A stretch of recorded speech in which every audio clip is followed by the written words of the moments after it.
So I'm grateful to have a job right now. It's been helping me with bills and obviously food and everything in between that I need. With basically living with someone else right now. But I can't.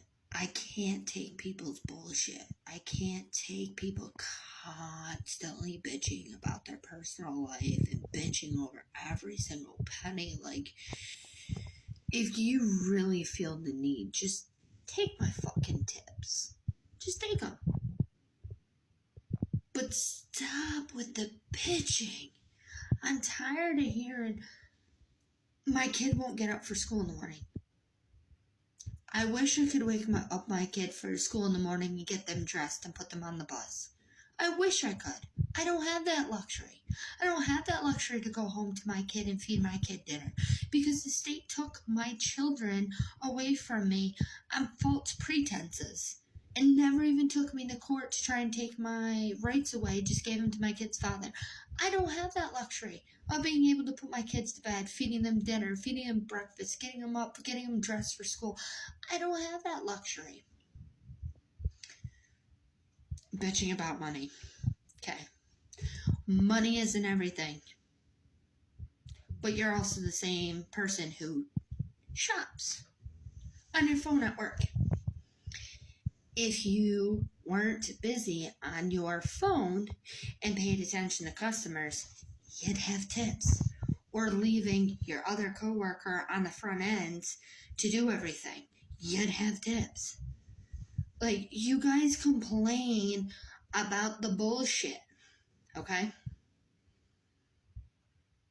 Before I moved here, I was about to be homeless over the fact that my landlord wanted to lie and say that I wasn't living there before January, and that I just basically moved in.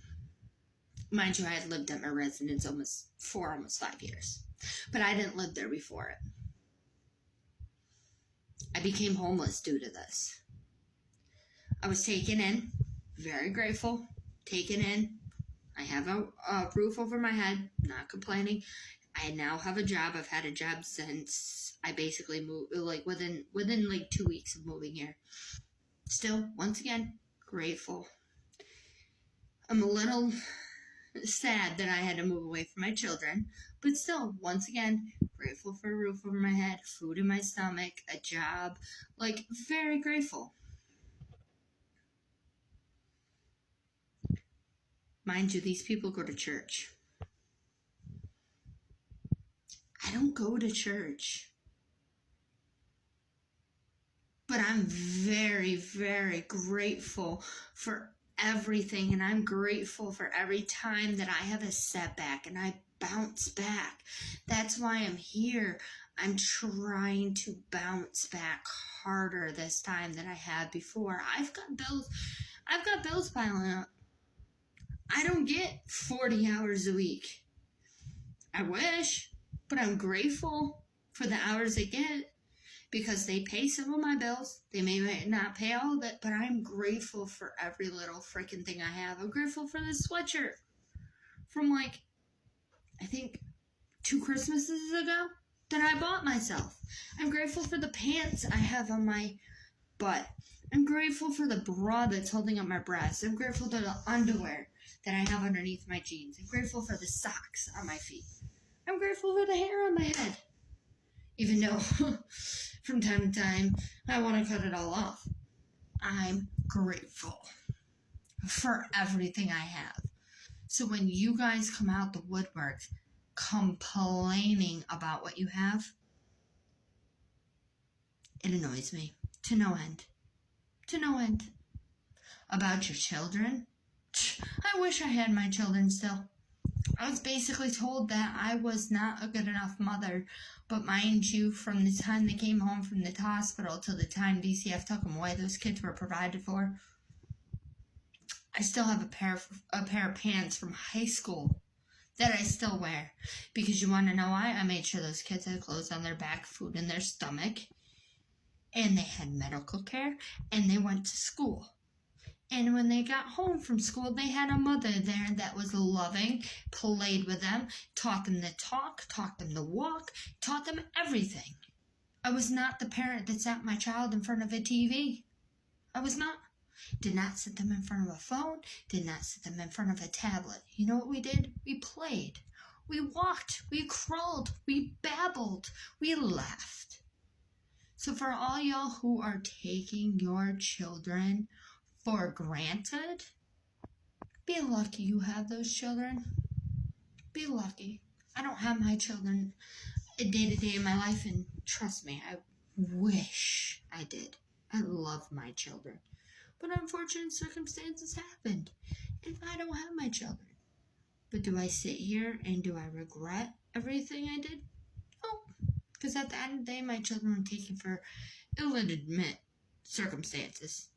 Things that never happened because DCF wanted to, and then they came back with some sad excuse that I didn't do some kind of parent fitness evaluation. I was signing my rights away to my oldest son, to my parents, because I had PTSD, because I couldn't leave my house, because I had a gun held to my head, because I was about to testify against his father for trying to kill me and my son. But I had to do a parent fitness evaluation for DCF. That's why they took my little two ones away, because I didn't finish a parent fitness evaluation. Why would I waste my time on a parent fitness evaluation if I was giving up my rights to my parents, who clearly gave my son, who's now almost 15, a good life? I would not back out of that for the life of me. I did not want my son to be sitting in a house with a depressed mother who had anxiety and PTSD and wanted to kill herself. I would never do that to my son. So at the end of the day, when you regret your child and you are mad at your child for what they did, look back.